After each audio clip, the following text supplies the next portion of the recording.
BPL শেষ হলেও শেষ হচ্ছে না বিতর্ক। আসরের পর্দা নামলেও অমীমাংসিত ছিল বেশ কিছু ব্যাপার, যার মধ্যে চিটাগং কিংস টিম হোস্ট ইয়াশা সাগরের শেষ মুহূর্তে উধাও হয়ে যাওয়া, যাকে নিয়ে আইনি নোটিশ এসেছিল কিংসের পক্ষ থেকে। অভিযোগ ছিল চুক্তি ভঙ্গের। এবার নীরবতা ভেঙেছেন এই কানাডিয়ান মডেল। এবারের বিপিএলে মাঠের ক্রিকেটের বাইরে সবচেয়ে আলোচিত নাম ইয়াশা সাগর।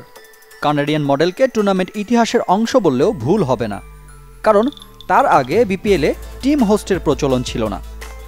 যতদিন বিপিএলের অংশ হয়েছিলেন, গ্ল্যামারে নিজের দলের ভক্ত সমর্থকদের আগ্রহের কেন্দ্রে তো ছিলেনই, অন্য দলের সমর্থক কিংবা পাপ্পারাজিরও বারবার খুঁজে ফিরেছে এই কিংস হোস্টকে।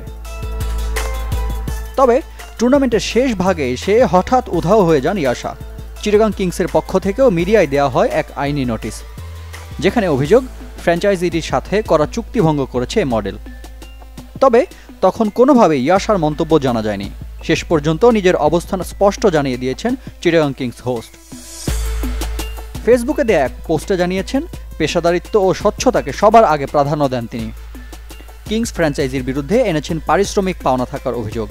এছাড়াও চুক্তির বাইরে বিজ্ঞাপনের মডেল হবার জন্য জোর করার অভিযোগও তুলেছেন। ভিসার মেয়াদ শেষ হয়ে গেলেও তা বাড়িয়ে না দেওয়ার মতো গুরুতর অভিযোগ করেন ইয়াশা। 19 জানুয়ারি ভিসার মেয়াদ শেষ হলেও তা বাড়িয়ে দেওয়ার আশ্বাসে 2 সপ্তাহর বেশি পাসপোর্ট আটকে ছিল ফ্র্যাঞ্চাইজির কাছে, কিন্তু শেষ পর্যন্ত মেয়াদ না বাড়িয়ে তা ফেরত পান বলে অভিযোগ করেন। সবশেষ কিংসের পক্ষ থেকে আইনি নোটিশ পাবার পর নিরাপত্তাহীনতার কথা ভেবে দেশ ত্যাগ করেন ইয়াশা। পুরো টুর্নামেন্ট জুড়ে বেশ কিছু বিতর্কের জন্ম দেয় চিটাগং কিংস। কখনো লঙ্কান ক্রিকেটার বিনুরা ফার্নান্দের পারিশ্রমিক ইস্যুতে, আবার কখনো টাইগার ক্রিকেটার ইমনকে নিয়ে করা মালিকের মন্তব্যে।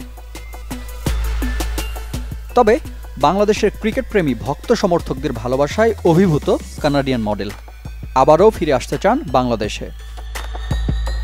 রিফাত হোসেন, চ্যানেল 24।